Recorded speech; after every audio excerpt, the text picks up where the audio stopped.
Viewers, आप देख रहे हैं यूट्यूब चैनल एजुकेटर हामिद और मैं हूं हामिद खोकर। आज का हमारा इंग्लिश का फर्स्ट लेक्चर है इंग्लिश लर्न थ्रू उर्दू। आज का हमारा जो टॉपिक है वो है इंट्रोडक्शन टू इंग्लिश ग्रामर। सबसे पहले हम अगर देखें तो ग्रामर की डेफिनेशन क्या होती है। Grammar is the set of rules of any language which leads us to the different aspects of the language। Grammar वो रूल्स का स्ट्रक्चर, रूल्स का सेट होता है जो हमें लैंग्वेज को समझने के लिए इस्तेमाल किया जाता है। और we can understand any language with its grammar। any language is not civilized without its grammar। कोई भी ज़बान हो वो सिविलाइज्ड नहीं होती, वो तहजीब याफ्ता नहीं होती अपने ग्रामर के सिवा। और इंग्लिश की तो हमारी इस दुनिया में बहुत सारी अहमियत है। हम बचपन से पढ़ते आ रहे हैं। पहले हमारे बड़े बात करते थे कि वो क्लास 6 से इंग्लिश पढ़ना शुरू करते थे, लेकिन अब जो बच्चे हैं, अब जो वो नस्ल है वो नर्सरी से इंग्लिश पढ़ना शुरू कर देती है। और ऐसे ही हमारे देखें, हमारा जो पूरा इंटरनेट का सिस्टम है वो भी इंग्लिश में है। हमारा फेसबुक, व्हाट्सएप, यूट्यूब, ट्विटर वो सारे के सारे इंग्लिश हैं। हम अगर अपने मुआशरे में झांक कर देखें तो हम सारे इंग्लिश से हम मिले पड़े हैं, हम इंग्लिश से घिरे पड़े हैं। इतनी हमारे मुआशरे में इंग्लिश घुस चुकी है। हमारा जो आज का टॉपिक वो है introduction to English grammar. Grammar is the set of rules of any language which leads us to the different aspects of the language। we can understand the language by its grammar।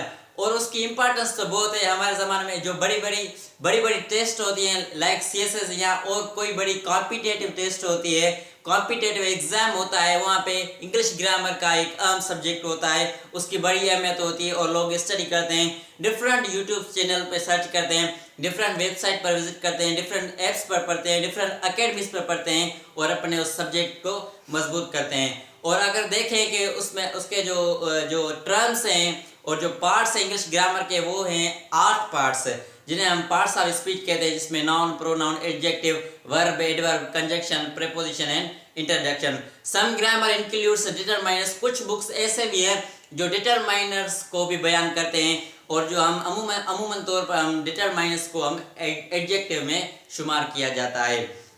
English grammar is one of the most valuable subject in today's world.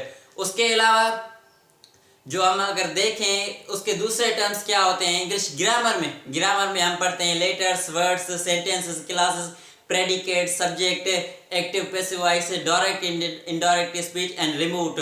और उसके अलावा जो parts of speech का एक word होता है preposition. Preposition की parts of speech में बहुत ज़्यादा अहमियत होती है। जब कोई बड़ी टेस्ट होती है, कोई एग्जामिनेशन होता है, वहाँ पे प्रेपोजिशन का जो सवाल होता है वो बहुत इंपॉर्टेंट होता है, वो लाजमी वहाँ पर आता है, इसलिए हमें प्रेपोजिशन बहुत ध्यान से पढ़ना पड़ता है। और उसके अलावा अगर हम देखें तो सबसे पहले हम ग्रामर में पढ़ते हैं लेटर्स। ग्रामर की डेफिनेशन के बाद हम देखते हैं letters. Letters are the symbols of alphabet like ABC।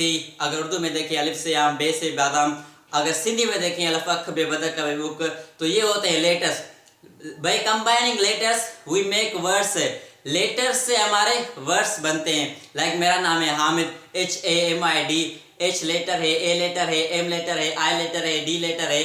तो ये लेटर्स ने मिलकर क्या बनाया, हमारा वर्ड बनाया। और वर्ड मिलकर सेंटेंसेस बनाते हैं। Like Hamid goes to school. Hamid में लेटर्स हैं, उन्होंने ये वर्ड बनाया। हामिद गोज GOES लेटर से वर्ड बनाया है। TO2 लेटर से वर्ड बनाया है। स्कूल SCHOO स्कूल ये वर्ड बनाए।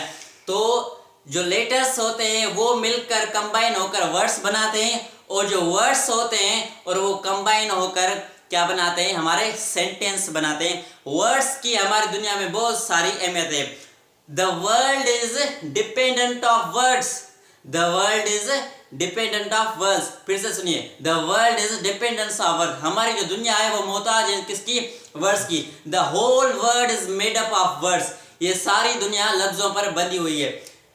आइसाडोरा डंकिन कहती हैं कि I know much more about the art of writing and I have realized that it has taken me years of concentrated effort to make one simple beautiful sentence।